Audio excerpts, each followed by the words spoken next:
Hi, how's it going? I'm Mark and I am passionate about English. Okay, let's go straight into the lesson today without any rambling on and look at the first collocation. Sorry, not collocation, the first idiom. Beg your pardon. I beg your pardon if you don't know means excuse me or sorry. Okay, so the first idiom today is ha-ha. Okay, I actually explained this idiom in my intro video, which you can see on YouTube, Facebook, and also on my website. So I will not tell you it yet. See if you can remember from the intro video, or maybe you just know it anyway. So it basically means to get married. Remember? Okay, so I gave you the example of William and Kate getting married, and in some newspaper headlines, headline is the bit they have at the top of the story in a newspaper or magazine. And in some newspapers it said, William and Kate tie the knot. It just means William and Kate get married or got married. So that's it. A knot is, if you don't know, it's when you have two pieces of string or two ends of string or rope and you tie them together in a knot. There's different kinds of knots. Okay, and by the way, knot is also used as a speed for boats. So we don't say how many miles per hour or kilometers an hour, you say how many knots per hour for boats. Okay, so that's the idiom, tie the knot. Let's find a nice useful phrasal verb, and it is, okay, I think we had it's off, which means it's cancelled. Now, another phrasal verb means something kind of similar, but it's more to postpone. So the event or the thing will still happen, but not at the time you originally decided. So if I say, I can't meet you tomorrow at 2 o'clock. Can we till 2 o'clock the next day? Okay, can you guess the phrasal verb? It's put off. Okay, so that's one of the meanings of put off, is to postpone. Okay, let's have a look at a collocation. Just leave the pot on the table in front of me. Okay, so the collocation today. Okay. Alright, so it is work closely. So if you work closely with someone, it doesn't necessarily mean you are sitting near them in the office. It means you are working together on a project or something. And you both need each other to contribute and to make the project work. So for example, with this website, I am working closely with Annabelle. She often comes round to my flat. Before we started recording, we had meetings for several months just to get things going. And and now we are working and now we are working closely together.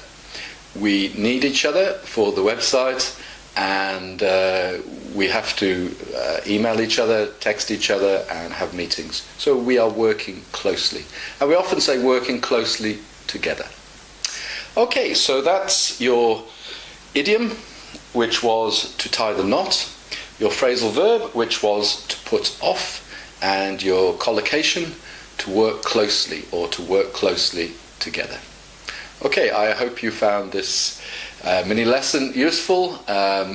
Please share with your friends. You never know who might be interested in learning English in this way. And of course, the courses will be quite different. I will still try and make them fun, interesting, entertaining, but they will be much more structured. And each section in the 3-hour or so lesson will be quite separate. You'll see a transition between each section, and of course you don't have to watch the whole lesson in one go. You can choose which part of the lesson to watch. You can watch it as many times as you like, and when and as many times as you like. So I really think the courses are going to be great. Hopefully I'm getting better at doing these videos and my explanations and the editing, the sound, the lighting. So this is all very good practice for me, and as I said in a previous mini lesson, I hope this is a win-win situation. It's good practice for me to learn about making these videos for you, and for you the videos are completely free, so you are learning some English for nothing. It's a win-win situation. Okay, bass riff coming up next, and I'll see you in the next mini lesson. Bye for now. Hi again. Before the bass riff, I just realized I didn't tell you a joke or two today, so let's just get the book and take my glasses off, open the book somewhere, and today's topic is science. Okay, so the first, we can call it a joke or something quite clever. Does the name Pavlov ring a bell? Does the name Pavlov ring a bell? Okay, ring a bell means, does it mean anything to you? Does it set off anything in your head?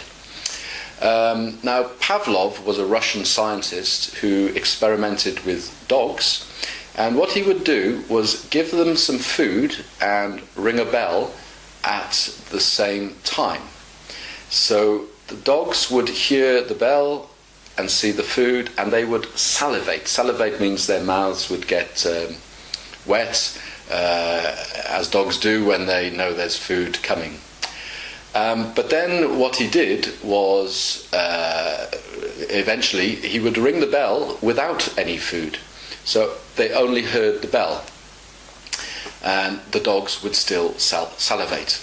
So this was an experiment quite a long time ago, but it was learning about how how animals, and then of course people, are conditioned by circumstances and situation. It was a very famous experiment.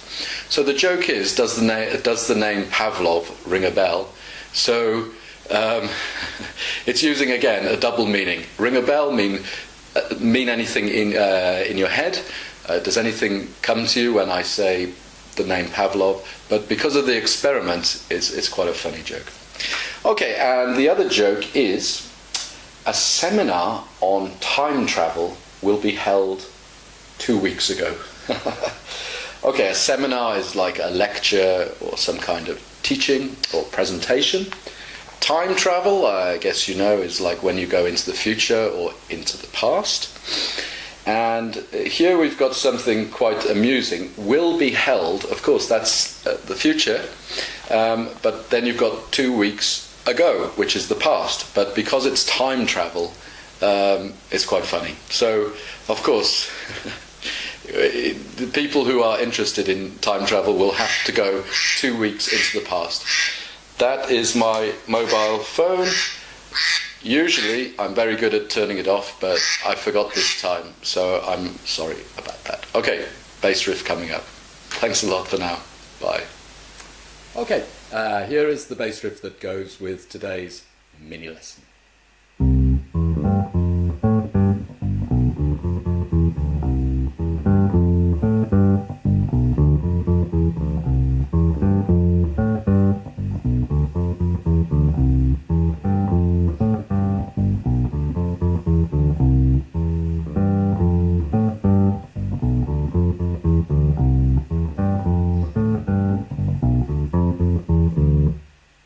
Okay, I'm going to stop there because I'm likely to make a mistake to cock up or to mess up. Okay, and just to give you a clue, the title of this, the song that this bass riff is from is a Spanish title. Okay, good luck and see you in the next mini lesson. Bye.